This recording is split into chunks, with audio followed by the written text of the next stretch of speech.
Hi everybody, it's Øyvind Martinsen here. In this video I will give you an introduction to some basics about the camera. If you are new to outdoor photography, take your time and learn this because it will lay the foundation for your further progress.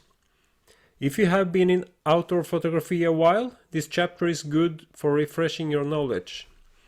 Through this video, have the instructional manual for your specific camera ready, so you can find the specific buttons and settings for your camera model as we go along. In this lesson, you will learn about the basics of ISO, shutter speed, aperture, and how these are connected. You will also get an introduction to how you can use them to increase your creative choices. ISO plus shutter speed plus aperture is the exposure triangle. Let's take a look at the exposure triangle. ISO is the camera sensor sensitivity to light. The light we are talking about here is the light that comes through the lens and reaches the camera sensor in your camera housing. With a higher ISO, the sensor absorbs the light faster than with a lower ISO. The image quality is better with a low ISO, and the image quality is a little bit lower with the higher ISO. Lower ISO can, for example, be from ISO 50 to ISO 800. High ISO can be defined as all values above ISO 800. In recent years, the image quality on high ISO values have been increased with better sensors on the new cameras. In the early years of digital photography, we had a lot of noise on our images if we increased the ISO above 800. And noise appears as small color spots or grains on the image. The ISO value will influence the shutter speed. When we use a higher ISO, the camera's shutter speeds will be faster because the sensor absorbs the light faster. On the contrary, when we use a lower ISO, the shutter speed will be longer, so the sensor can absorb the same amount of light as in the example when we use the higher ISO. But when do we use high and when do we use low ISO?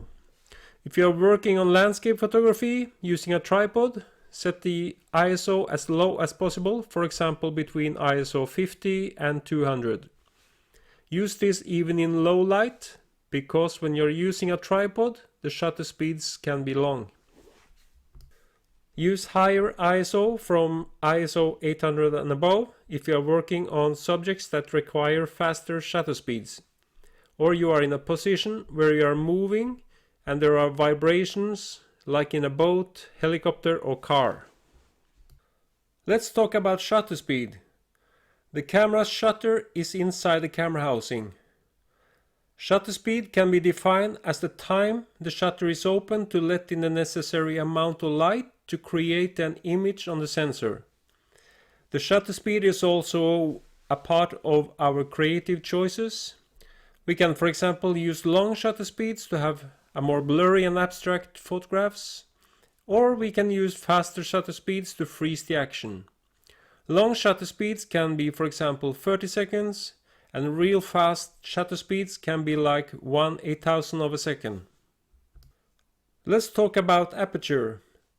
The aperture is positioned in the camera lens. The aperture is the opening that lets the light in. The aperture opening can be small or the aperture can be bigger. When we use a small aperture opening, we need longer shutter speeds than we would if we use bigger aperture openings. We can compare it with the kitchen tap. If we want to fill 1 liter of water into a bowl, we use more time if the tap opening is small, and shorter time if the tap opening is wide open. The aperture scale is defined with a reverse logic. The smaller the aperture number is, for example f2.8, the bigger is the opening. On the contrary, the higher the aperture number is, for example f22, the smaller the opening is. If we, for example, adjust the aperture from f2.8 to f4, we halve the light coming through the lens. If we go down from f4 to 2.8, we double the amount of light coming through the lens. The aperture is also a part of our creative choice. The aperture influences the depth of field in photography. If we use a small aperture number, for example f2.8, we get less depth of field than if we had used a higher aperture number, for example f22, which give us more depth of field. Depth of field can be defined as how much sharpness there is an image from the foreground to the background. Large depth of field can, for example, be a good choice in landscape photography, and less depth of field can be your creative choice, for example in wildlife photography, where you want to only the bird or animal to be sharp and the background unsharp and blurry. A good rule of thumb for depth of field is this: large f number equals large depth of field, and small f number equals small depth of field. Which type of lens you are using also determines how much depth of field you have in an image.